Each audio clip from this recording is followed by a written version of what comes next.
بسم اللہ الرحمن الرحیم۔ السلام علیکم۔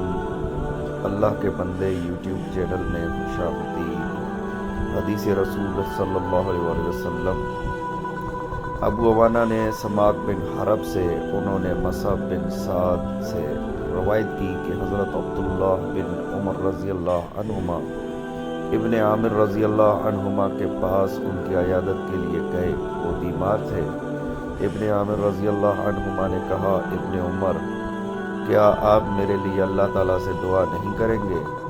انہوں نے کہا، میں نے رسول اللہ صلی اللہ علیہ وآلہ وسلم سے سنا، آپ نے فرمایا، نماز پاکیزگی کے بغیر قبول نہیں ہوتی، نہ صدقہ ناحق حاصل کیے ہوئے مال سے قبول ہوتا ہے، اور آپ بصرہ کے حاکم رہ چکے ہیں، مبادا آپ کے پاس کوئی ایسا مال آ گیا ہو